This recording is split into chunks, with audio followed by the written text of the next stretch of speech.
Hello student, स्वागत है आपका बीपीएससी कॉर्नर में। आज के इस वीडियो में हम किरण पब्लिकेशन का प्रैक्टिस सेट 3 को लगाने जा रहे हैं फ्रेंड्स।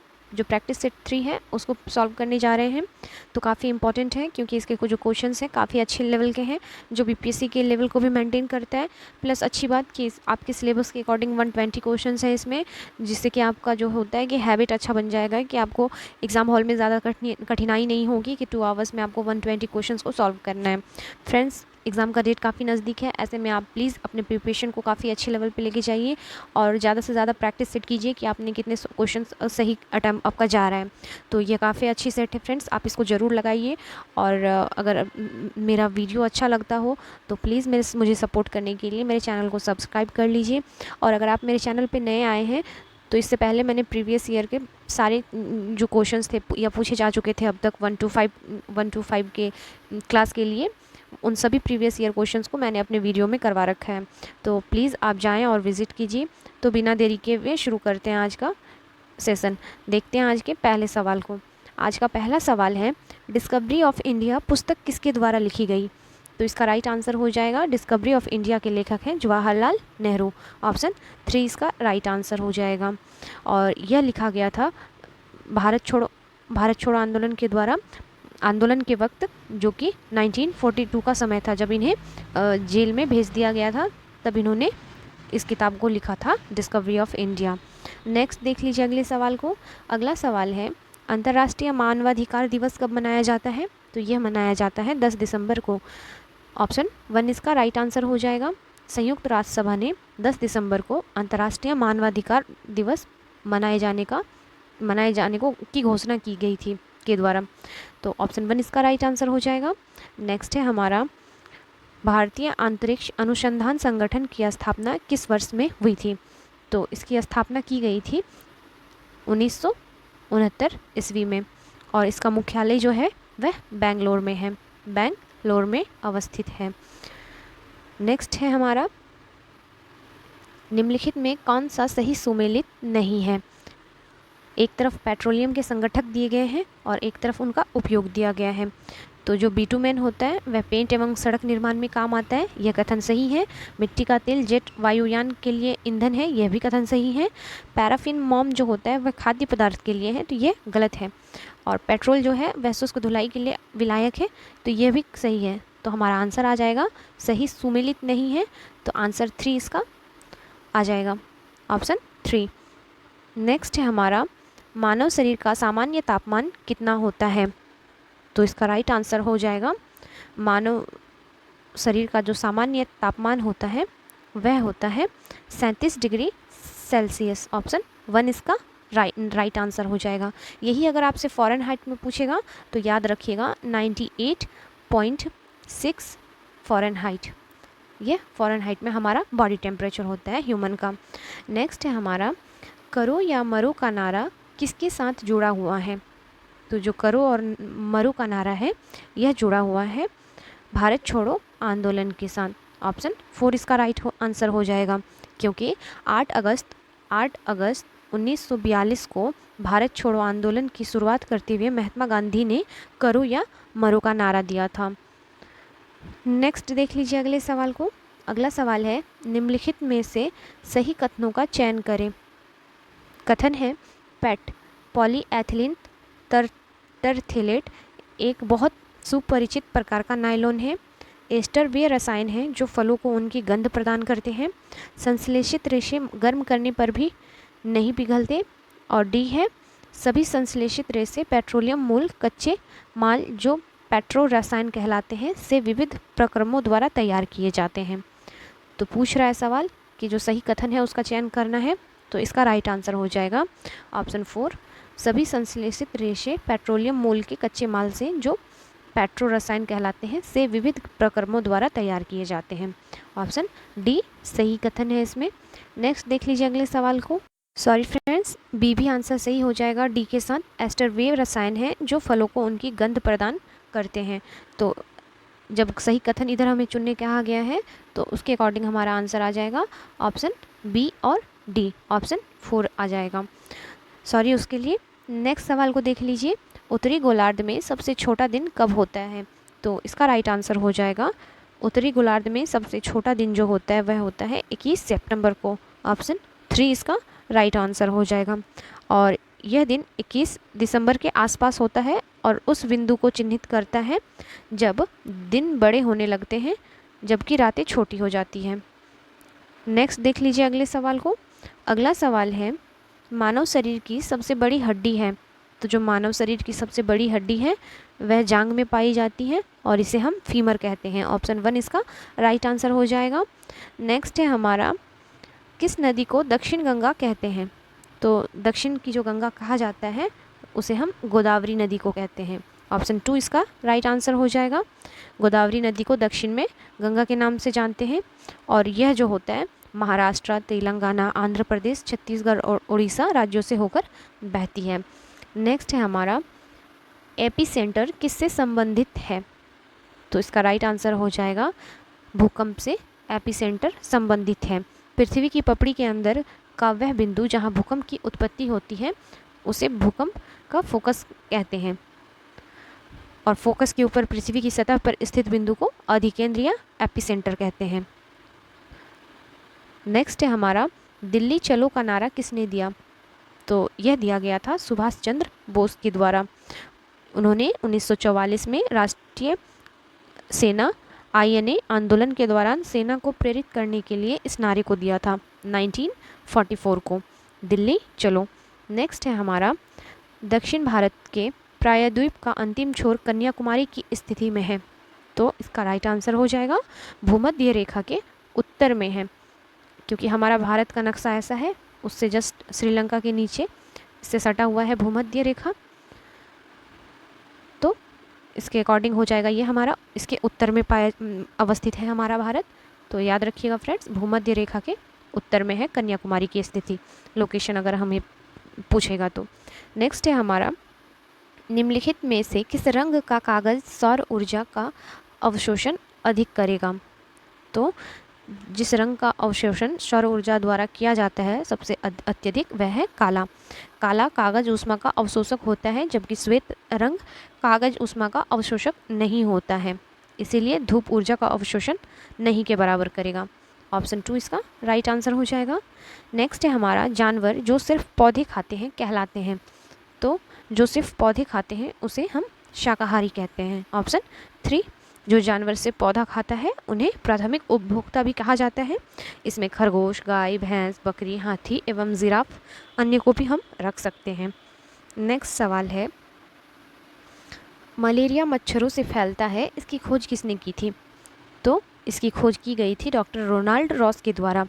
मलेरिया मच्छरों के काटने से फैलता है, यह खोज जो है रोनाल्ड रॉस के द्वारा की गई थी और इसके टीके की खोज भी रोनाल्ड रॉस के द्वारा की गई थी, जिनका जन्म उत्तराखंड के अल्मोड़ा में हुआ था। याद रखिएगा फ्रेंड, इसका जन्म उत्तराखंड के अल्मोड़ा में हुआ था। नेक्स्ट सवाल है हमारा सबसे अधिक आबादी वाला भारतीय राज्य कौन सा है। तो ऑप्शंस देखेंगे फ्रेंड, तो इसका आंसर आ जाएगा ऑप्शन 4 उत्तर प्रदेश, जो 19.98 करोड़ के साथ सबसे अधिक आबादी वाला राज्य बना हुआ है। नेक्स्ट देख लीजिए अगले सवाल को। पटना का हरमिंदर साहब का जन्म स्थान है। तो इसका राइट आंसर हो जाएगा ऑप्शन 1 गुरु गोविंद सिंह का जन्म स्थान है पटना का हरमिंदर साहब। काफ़ी फेमस है क्योंकि ये जो थे वे जो सिखों के सबसे आखिरी ये थे, गुरु गोविंद सिंह सिख धर्म के आखिरी गुरु थे, इसीलिए काफ़ी इम्पोर्टेंट हो जाता है और इनका जन्म पटना में हुआ था और 1699 ईस्वी में इन्होंने खालसा पंथ की स्थापना की थी। नेक्स्ट देख लीजिए अगले सवाल को। अगला सवाल है सौर ऊर्जा से छोटी बड़ी बैटरियां चार्ज की जाती हैं। तो क्या है ये, सही है, गलत है, कह नहीं सकते, या इनमें से कोई नहीं। तो इसका राइट आंसर हो जाएगा ऑप्शन 1 सही है। सौर ऊर्जा जो है छोटी बड़ी बैटरियां चार्ज की जाती हैं। जो सौर ऊर्जा होता है वह ऊर्जा का नवीकरणीय स्रोत है और सौर सेल सिलिकॉन से बनाया जाता है। नेक्स्ट सवाल है फसल जिसे अपेक्षाकृत अधिक जल की ज़रूरत होती है। तो जो धान होता है उसे अपेक्षाकृत जल की आवश्यकता होती है और धान जो है यह एक खरीफ फसल है जिसकी बुवाई वर्षा या मानसून के मौसम में की जाती है, याद रखिएगा। नेक्स्ट सवाल है क्षतिग्रस्त फ्लोरोसेंट ट्यूब या CFL को सुरक्षित रूप से निपटाने की आवश्यकता होती है, क्योंकि जो CFL को हम सुरक्षित रूप से निपटाने का या समेटने का कार्य करते हैं वह इसलिए करते हैं क्योंकि इसमें पारा वाष्प होती है। ऑप्शन 4 इसका राइट आंसर हो जाएगा। और CFL का निपटान एक प्रमुख पर्यावरणीय चिंता का कारण है क्योंकि इसमें पारा एक न्यूट्रोटॉक्सिन होता है। नेक्स्ट देख लीजिए अगले सवाल को। अगला सवाल है, पोषक तत्व जो हमारे शरीर की वृद्धि आदि रख रखाव में मदद करता है उसे हम प्रोटीन कहते हैं। ऑप्शन 2 इसका राइट आंसर है।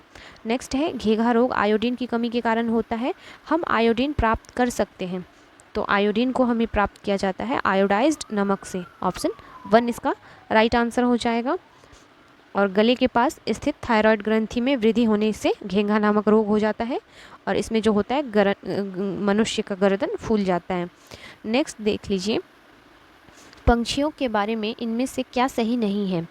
तो जो कथन सही नहीं है वह हो जाएगा, पंछी तैरने के लिए पंखों का उपयोग करती है। कथन सही अस्पष्ट है फ्रेंड्स, क्योंकि यह उड़ने के लिए होता है, तो यह कथन गलत है। नेक्स्ट है हमारा, पृथ्वी के चारों तरफ हवा के अदृश्य आवरण को कहते हैं, तो इसे हम क्या कहते हैं, वायुमंडल कहते हैं। पृथ्वी के चारों ओर स्थित गैसीय आवरण को वायुमंडल कहते हैं, जिसमें विभिन्न गैसों का मिश्रण होता है। और इसमें जो मुख्य गैस होती है वह होती है नाइट्रोजन 78%, ऑक्सीजन 21%, कार्बन डाइऑक्साइड 0.03%। ये कुछ प्रमुख गैसें हैं, याद रखिएगा, काफ़ी इंपॉर्टेंट फैक्ट है। देखते हैं अगले सवाल को। अगला सवाल है, किसी चीज़ को जलाने में किस गैस की ज़रूरत होती है। तो किसी चीज़ को जलाने के लिए हमें ऑक्सीजन की ज़रूरत पड़ती है। ऑक्सीजन किसी वस्तु को जलाने में सहायक होता है। ऑप्शन 2 इसका राइट आंसर हो जाएगा। वहीं अगर किसी चीज़ को बुझाने के लिए सहायक होती है तो हम देखते होंगे आप हर जगह पे कार्बन डाइऑक्साइड को हम किसी जलते हुए चीज़ को बुझाने के लिए प्रयोग में लाते हैं। ऑक्सीजन को आग लगाने के लिए और आग को बुझाने के लिए कार्बन डाइऑक्साइड, दोनों ही अलग अलग चीज़ें हैं, लेकिन आप याद रखिएगा। नेक्स्ट देख लेते हैं अगले सवाल को। धुआं ऊपर उठता है क्योंकि, ऑप्शन 2 हो जाएगा इसका आंसर, गर्म वायु ठंडी वायु की अपेक्षा अधिक हल्की होती है और यह ऊपर की ओर उठती है, यही कारण है कि धुआं ऊपर उठता है। नेक्स्ट है हमारा, मध्य रात्रि का सूर्य किस क्षेत्र में दिखाई देता है। काफ़ी इंपॉर्टेंट क्वेश्चन है और कई बार बीपीएससी द्वारा इस क्वेश्चन को पूछा जा चुका है। और एक बात फ्रेंड्स कि प्रीवियस ईयर क्वेश्चन पे इसलिए मैं कमांड कर रही हूँ, इतना ही आपको बोल रही हूँ, क्योंकि जो बीपीएससी जो आयोग आपका एग्ज़ाम लेने जा रहा है उसका काफ़ी पुराना ट्रेंड रहा है कि वो अपने प्रीवियस ईयर को क्वेश्चन को उठा के डायरेक्टली एग्जाम में पूछता है। आपने कई बार देखा होगा, जितने भी बच्चे बीपीएससी क्रैक करते हैं उन लोग का एक स्टेटमेंट रहता है कि हमने सिलेबस को अच्छे से पढ़ा, प्रीवियस ईयर अच्छे क्वेश्चन को अच्छे से सॉल्व किया, और वो लोग आसानी से एग्ज़ाम क्रैक कर जाते हैं। तो फ्रेंड्स, यह किसी भी एग्ज़ाम को पास करने का सबसे सटीक रणनीति होता है कि आप प्रीवियस ईयर क्वेश्चंस को देखिए, अपने सिलेबस के अकॉर्डिंग तैयारी कीजिए, तो निश्चय है कि आप किसी भी एग्ज़ाम को क्रैक कर जाएंगे। तो फ्रेंड्स, इसलिए मैं इतना ज़्यादा जोर देती हूँ कि प्रीवियस ईयर क्वेश्चन से सीख मिल जाएगा कि किस क्षेत्र से या किस टॉपिक से कितने सारे क्वेश्चंस आ रहे हैं। तो देख लीजिए अगले सवाल को कि मध्य रात्रि का सूर्य किस क्षेत्र में दिखाई देता है। तो इसका राइट आंसर हो जाएगा ऑप्शन 3, आर्कटिक क्षेत्र में। मध्य रात्रि सूर्य एक प्राकृतिक घटना है जो गर्मियों के महीने में आर्कटिक जो वृत्त होता है के उत्तर या अंटार्कटिक वृत्त के दक्षिण में होती है। और जब स्थानीय मध्यरात्रि में सूर्य दिखाई देता है उसे ग्रीष्म संक्रांति के आसपास लगभग 21 जून और दक्षिणी गोलार्ध में 22 सितंबर को दिखाई देता है। नेक्स्ट देख लेते हैं अगले सवाल को। अगला सवाल है, भारत में धामेक स्तूप निम्नलिखित में से किस स्थान पर स्थित है। तो धामेक स्तूप जो अवस्थित है यह है सारनाथ में। ऑप्शन 2 इसका राइट आंसर हो जाएगा। नेक्स्ट है, विश्व पर्यावरण दिवस कब मनाया जाता है। तो विश्व पर्यावरण दिवस हम 5 जून को मनाते हैं। ऑप्शन 3 इसका राइट आंसर हो जाएगा। नेक्स्ट देख लीजिए अगले सवाल को। अगला सवाल है, मौसम में सभी परिवर्तन के कारण होते हैं। तो जो होता है वह होता है सूर्य। मौसम में सभी परिवर्तन सूर्य के कारण होता है, क्योंकि पृथ्वी को सूर्य से जो ऊर्जा प्राप्त होती है वह हमारे बदलते मौसम का मूल कारण है। और पृथ्वी की सतह के अलग अलग ताप से हवा और उसका परिसंचरण होता है, जो बदलते मौसम के अन्य तत्वों जैसे वर्षा को प्रभावित करता है। अगला सवाल है, निम्नलिखित में कौन प्राकृतिक आपदा नहीं है? तो बाढ़ प्राकृतिक आपदा है, भूकंप भी प्राकृतिक आपदा है, दावानल यह भी प्राकृतिक आपदा है, लेकिन जो है सड़क दुर्घटना यह मानव निर्मित है फ्रेंड्स, क्योंकि यह मानव द्वारा ही किया जाता है, इसलिए इसे प्राकृतिक आपदा नहीं कह सकते। ऑप्शन 2 इसका राइट आंसर हो जाएगा। नेक्स्ट है, भारत के प्रधानमंत्री प्रति वर्ष किस स्थान पर 15 अगस्त को ध्वजारोहण करते हैं? तो सभी को अब पता होगा इसका आंसर कि लाल किला पर भारत के प्रधानमंत्री प्रतिवर्ष ध्वजारोहण करते हैं। नेक्स्ट है हमारा अगला सवाल है, आसमान में उड़ते हुए पंछी में किस प्रकार की ऊर्जा विद्यमान होती है? तो इसका राइट आंसर हो जाएगा, एक उड़ने वाले पंछी में क्रमशः जमीन से ऊपर की ऊंचाई और उसकी गति के कारण स्थितिज और गतिज ऊर्जा दोनों होती है। तो गतिज और स्थितिज ऊर्जा दोनों होती है फ्रेंड्स, याद रखिएगा। और उड़ने वाली पक्षी में गतिज ऊर्जा होती है क्योंकि यह गतिमान होती है। नेक्स्ट है हमारा, ऊष्मा की खोज किसके द्वारा की गई? तो ऊष्मा की खोज की गई थी जेम्स प्रेस्कॉट जूल के द्वारा। ऑप्शन 4 इसका राइट आंसर हो जाएगा। और इन्होंने ही ऊर्जा के संरक्षण के सिद्धांतों की नींव रखी, जिसके बाद वे ऊष्म प्रवैगिकी के पहले नियम को प्रभावित किए। नेक्स्ट है हमारा, किस यौगिक का बंधन सबसे कमज़ोर होता है? तो जो नियॉन है उस यौगिक का बंधन सबसे कमज़ोर होता है। नेक्स्ट है हमारा, निम्नलिखित में कौन एक बहुलक नहीं है? तो जो बहुलक नहीं है वह हो जाएगा ग्लूकोज। एक बहुलक एक पदार्थ या सामग्री जिसमें मोनोमर्स नामक कई दोहराए जाने वाले उप इकाइयाँ से बने बहुत बड़े अणु होते हैं। नेक्स्ट है हमारा, निम्नलिखित कथन पश्मीना ऊन से संबंधित हैं, कूट की सहायता से सही उत्तर का चयन करना है। पश्मीना के बारे में जो कथन है, बहुत गर्म होती है, ये भेड़ के बालों से बनाई जाती है, ये हाथ से बुनी जाती है, इन भेड़ों के बाल सर्दियों में झड़ते हैं। तो इसका राइट आंसर हो जाएगा ऑप्शन 3, ए और सी सही है। ये बहुत गर्म होते हैं और ये हाथ से बुनी जाती है। ऑप्शन 3 इसका राइट आंसर हो जाएगा। और जो पश्मीना होता है एक उत्तम प्रकार की काश्मीरी ऊन है और इसे भेड़ से नहीं, इसे बकरी से प्राप्त कर सकते हैं हम। इसे पश्मीना नाम की जो बकरी होती है उससे प्राप्त किया जाता है और जो मूल रूप से कश्मीर क्षेत्र के चांगथांग पठार में पाई जाती है। तो याद रखिएगा यह कश्मीर में पाई जाती है। नेक्स्ट है हमारा, निम्नलिखित में कौन सा पादप हार्मोन नहीं है? तो जो पादप हार्मोन नहीं है वह हो जाएगा ऑक्सीटोसिन। यह एक पादप हार्मोन नहीं है। बाकी साइटोकाइनिन, ऑक्सिन, फ्लोरिगेन ये तीनों ही पादप हार्मोन में आते हैं। अगला सवाल है, निम्नलिखित में से विषम का चयन करना है। तो विषम जो हो जाएगा, ऑप्शंस को देखने पर हम पाएंगे कि ऑप्शन 4 प्राग, प्रागनली, पेलिकल यह जो है वह विषम हो जाएगा। नेक्स्ट है हमारा, होशियार मैं सुल्तान हूँ, मुझे गाना बजाना और कुचिपुड़ी नृत्य बहुत पसंद है, निम्नलिखित शासकों में से सही का नाम चयन कर रिक्त स्थान को भरे। यानी कह रहा है कि जिस भी सुल्तान को गाना बजाना नृत्य करना पसंद था वह कौन थे? तो इसका राइट आंसर हो जाएगा अबुल हसन। ऑप्शन 2 इसका राइट आंसर हो जाएगा। सुल्तान अबुल हसन को संगीत और कुचिपुड़ी नृत्य का बहुत शौक था। अबुल हसन जो थे वह तानाशाह के रूप में भी जाने जाते थे और यह जो थे गोलकुंडा के कुतुब शाही वंश के 8वें और अंतिम शासक थे। नेक्स्ट देख लीजिए अगले सवाल को। अगला सवाल है 1878 में किस वायसराय ने वर्नाकुलर प्रेस एक्ट पारित किया था? तो यह किया गया था लॉर्ड लिटन के द्वारा। ऑप्शन 2 इसका राइट आंसर हो जाएगा। जो लॉर्ड लिटन थे, वर्नाकुलर प्रेस एक्ट 1878 पारित किया, जिसने सरकार को राजद्रोह सामग्री छापने वाले समाचार पत्रों को जब्त करने के लिए अधिकृत किया गया। और इस कानून को अगर पूछे कि निरस्त किसने किया, वर्नाकुलर प्रेस एक्ट को हटाया कौन, तो ये हटाया गया था लॉर्ड रिपन के द्वारा। लॉर्ड रिपन के द्वारा सन 1881 में लगाया गया था इस पे बैन 1878 को, और हटाया गया था 1881 को लॉर्ड रिपन के द्वारा। ये दोनों ही क्वेश्चंस पूछे जाते हैं अलग अलग क्वेश्चन के रूप में, तो आप दोनों फैक्ट याद रखिएगा। देख लेते हैं अगले सवाल को। अगला सवाल है, रामकृष्ण मिशन की स्थापना किसने की थी? तो रामकृष्ण मिशन की स्थापना स्वामी विवेकानंद के द्वारा की गई थी। यह एक हिंदू धार्मिक और आध्यात्मिक संगठन है जिसकी स्थापना 1 मई 1897 को की गई थी। 1897 को स्वामी विवेकानंद के द्वारा की गई थी। नेक्स्ट सवाल है हमारा, किस घटना के बाद रविंद्रनाथ टैगोर ने नाइट की उपाधि लौटा दी? यह फ्रेंड बीपीएससी पीटी परीक्षा में कई बार पूछा जा चुका क्वेश्चन है कि किस घटना के बाद रविंद्रनाथ टैगोर ने नाइट की उपाधि लौटा दी थी।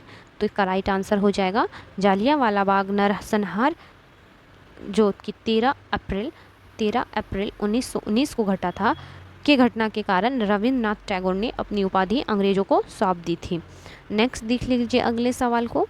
अगला सवाल है, सेफ्टी लैंप का आविष्कार किसने किया था? तो सेफ्टी लैंप के आविष्कार किया गया था हम्फ्री डेवी के द्वारा। ऑप्शन 1 इसका राइट आंसर हो जाएगा। और यह आविष्कार किया गया था 1815 ईस्वी को। नेक्स्ट है, सोम प्रकाश समाचार पत्र का प्रकाशन किसने प्रारंभ किया था? तो इसका प्रकाशन किया गया था ईश्वर चंद्र विद्यासागर के द्वारा, और यह जो किया गया था 1859 ईस्वी में। नेक्स्ट देख लीजिए अगले सवाल को। अगला सवाल है, कौन सा ऐसा पक्षी है जिसमें केवल नर पक्षी ही घोंसले का निर्माण करते हैं? काफ़ी इम्पॉर्टेंट है। तो यह वीवर होता है। जो दर्जन चिड़िया होती है वह पक्षी घास के तनों और अन्य पौधों के रेशों का उपयोग करके घोंसला बनाने की अपनी तकनीक के लिए जाने जाते हैं। नेक्स्ट देखते हैं अगले सवाल को। अगला सवाल है, भरतपुर पक्षी विहार कहाँ अवस्थित है? तो भरतपुर पक्षी विहार जो है वह अवस्थित है राजस्थान के केवलादेव राष्ट्रीय उद्यान को पहले भरतपुर राजस्थान में स्थित भरतपुर पक्षी अभयारण्य के रूप में जाना जाता था, और 1971 में इसे संरक्षित अभयारण्य घोषित किया गया। तो याद रखिएगा, भरतपुर जो है वह राजस्थान में भरतपुर पक्षी विहार अवस्थित है। नेक्स्ट है, भारत में उच्चतम साक्षरता दर में है। तो जो उच्चतम साक्षरता दर है वह है केरल में। ऑप्शन 3 इसका राइट आंसर हो जाएगा। केरल जो है भारत में 74.04% के साथ सबसे साक्षर राज्य माना जाता है। नेक्स्ट है हमारा, कौन सा युग्म सही है? तो जो युग्म इसमें से सही है, एक तरफ राज्य दिए गए हैं और दूसरी तरफ जो है कि दर्रा दिया गया है। तो जो सही है इसमें आंसर हो जाएगा जम्मू कश्मीर जोजिला दर्रा। यह जो है यह सही दिया गया है बिल्कुल भी। जो थांगला है याद रखिएगा, यह जो है हिमाचल प्रदेश में नहीं, यह लद्दाख में अवस्थित है। लद्दाख में अवस्थित है। जो नाथुला है वह सिक्किम में अवस्थित है। सिक्किम में अवस्थित है। और जो सिपकिला है वह हिमाचल प्रदेश में अवस्थित है। यह तीनों ही याद रखिएगा फ्रेंड्स। नेक्स्ट देख लेते हैं, पटना हवाई अड्डे का कौन सा नाम सही है? तो इसका जो सही नाम है वह है जयप्रकाश नारायण अंतर्राष्ट्रीय हवाई अड्डा, जो कि बिहार की राजधानी पटना के दक्षिण पश्चिम में स्थित है। नेक्स्ट देख लीजिए अगले सवाल को। अगला सवाल है, बिहार में औद्योगिक पिछड़ेपन के प्रमुख कारण हैं कच्चे माल की कमी, पूंजी धन की कमी, बिजली की कमी। उपयुक्त जो होगा फ्रेंड्स इसमें सही आंसर हो जाएगा ऑप्शन 4 उपयुक्त। सभी जो है और बिहार में औद्योगिक पिछड़ेपन के प्रमुख कारणों में से हैं। ऑप्शन 4 इसका राइट आंसर हो जाएगा। नेक्स्ट है हमारा, निम्नलिखित में कौन सा शहर भारत के पश्चिमी तट पर अवस्थित है? तो भारत का मैप अगर आप बनाएंगे ऐसे, तो यह पश्चिमी तट पे पूछ रहे हैं। यह हो जाएगा पूर्वी इधर, और इधर हो जाएगा आपका पश्चिमी तट। तो आप जब ऑप्शंस को देखेंगे तो पाएंगे जो कोझिकोड, गोवा, मुंबई, ये तीनों ही हैं जो पश्चिमी भाग में अवस्थित है भारत के। नेक्स्ट है हमारा, कर्णम मल्लेश्वरी एक वेट लिफ्टर है, ये किस भारतीय राज्य की रहने वाली हैं? तो यह रहने वाली है आंध्र प्रदेश की। ऑप्शन 3 इसका राइट आंसर हो जाएगा। और यह ओलंपिक पदक जीतने में कांस्य पदक जीतने वाली पहली भारतीय महिला थी जिन्होंने 2000 में ओलंपिक में कांस्य पदक जीती थी। नेक्स्ट है हमारा, निम्नलिखित में कौन सा पद भारतीय संविधान की प्रस्तावना में शामिल नहीं है? तो जो प्रस्तावना में शामिल नहीं है वह हो जाएगा राजशाही, क्योंकि जो भारत की प्रस्तावना है वह शुरू होती है, भारत को एक संप्रभु, समाजवादी, धर्मनिरपेक्ष, लोकतांत्रिक गणराज्य घोषित करती है। तो इसमें राजशाही शब्द का उपयोग नहीं किया गया है। ऑप्शन 3 इसका राइट आंसर हो जाएगा। अगला सवाल है, निम्नलिखित में कौन लोकतंत्र के प्रसार के लिए ज़रूरी नहीं माना जाता है? तो जो लोकतंत्र के प्रसार के लिए ज़रूरी नहीं माना जाता है, विदेशी सरकार द्वारा आक्रमण। यह ऑप्शन 2 इसका राइट आंसर हो जाएगा। अगला सवाल है, भारतीय राष्ट्रपति के संबंध में निम्नलिखित में से कौन सा कथन सत्य है? सत्य कथन पूछा है, तो ऑप्शंस आप देखेंगे तो पाएंगे कि वह देश का औपचारिक मुखिया होता है। यह कथन जो है सही है। वह सीधे जनता द्वारा चुना जाता है, यह कथन गलत है क्योंकि यह अप्रत्यक्ष रूप से चुने जाते हैं।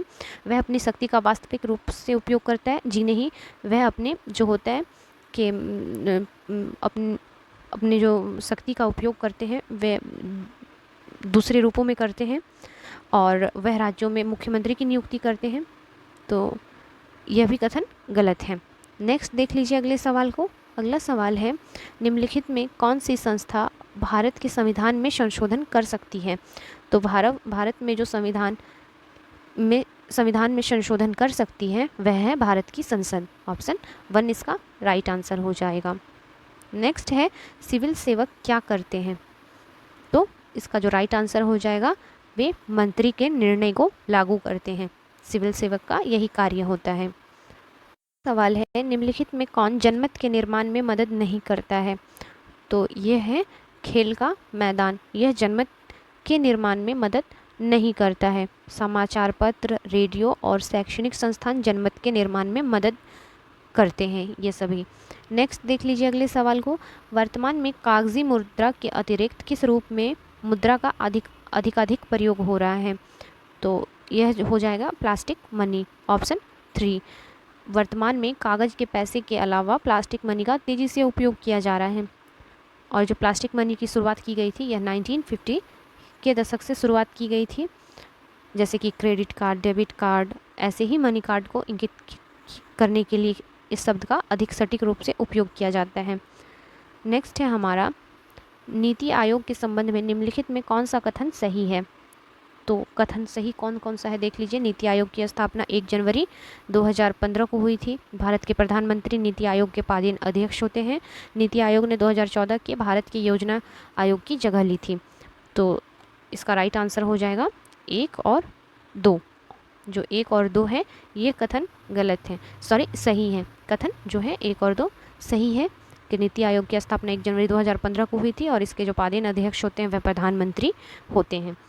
और नीति आयोग ने 2014 में भारत के योजना आयोग की जगह ली थी, यह कथन गलत है क्योंकि यह 2015 को ली थी।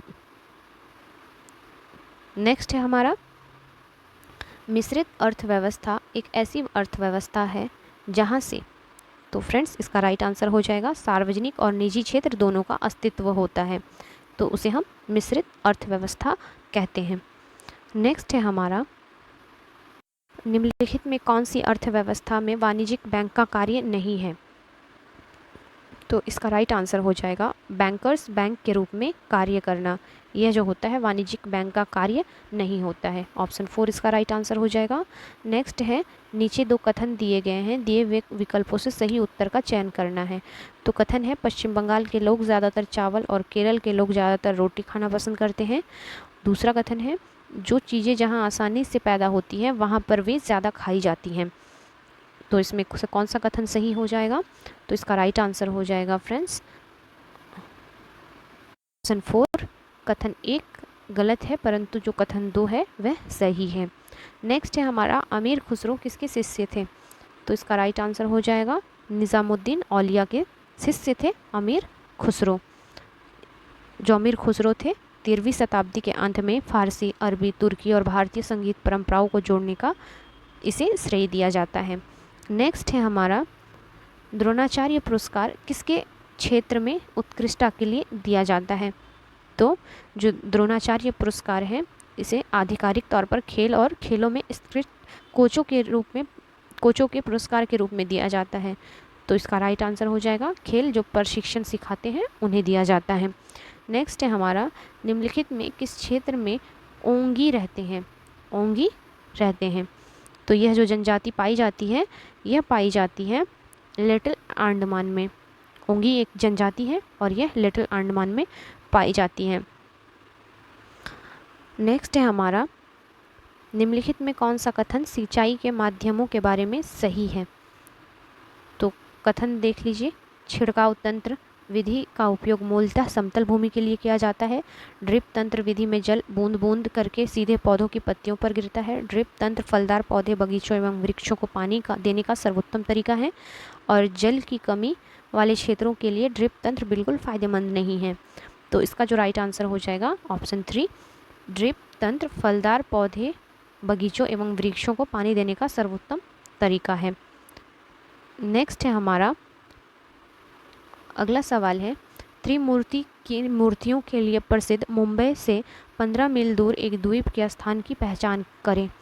तो यह कौन सी द्वीप है? तो यह प्रसिद्ध स्थान है फ्रेंड्स ऑप्शन 2, एलिफेंटा की गुफाएं, जो त्रिमूर्ति की मूर्तियों के लिए प्रसिद्ध है, जिसमें ब्रह्मा, विष्णु और महेश को एक ही ग्रीवा पर 3 शीश के रूप में चिन्हित किया गया है। नेक्स्ट है हमारा, राष्ट्रीय उद्यानों की सर्वाधिक संख्या वाला राज्य है। काफ़ी इंपॉर्टेंट फैक्ट है फ्रेंड्स, याद रखिएगा। ऑप्शन 1, मध्य प्रदेश जो है राष्ट्रीय उद्यानों की सर्वाधिक संख्या वाला राज्य है। भारत में जो है 105 राष्ट्रीय उद्यान और 566 वन्यजीव अभयारण्य मौजूद हैं। नेक्स्ट देख लीजिए अगले सवाल को। अगला सवाल है, रविंद्रनाथ टैगोर को किस काम के लिए नोबेल पुरस्कार मिला था? तो इन्हें नोबेल पुरस्कार मिला था गीतांजलि के लिए। ऑप्शन 3, रविंद्रनाथ टैगोर को उनकी जो कविताओं के संग्रह गीतांजलि और इसकी गहन संवेदनशील, ताज़ा और सुंदर कविता संग्रह के लिए 1913 में साहित्य का नोबेल पुरस्कार मिला था। अगला सवाल है, निम्नलिखित का मिलान करें। मिलान करना है तो सवाल है, निम्नलिखित में कौन लॉन टेनिस खिलाड़ी नहीं है? तो जो टाइगर वुड्स हैं यह लॉन टेनिस के खिलाड़ी नहीं है, क्योंकि यह अमेरिकी पेशेवर गोल्फर हैं। ये एक गोल्फर हैं, बाकी ये तीनों खिलाड़ी लॉन टेनिस से बिलोंग करते हैं।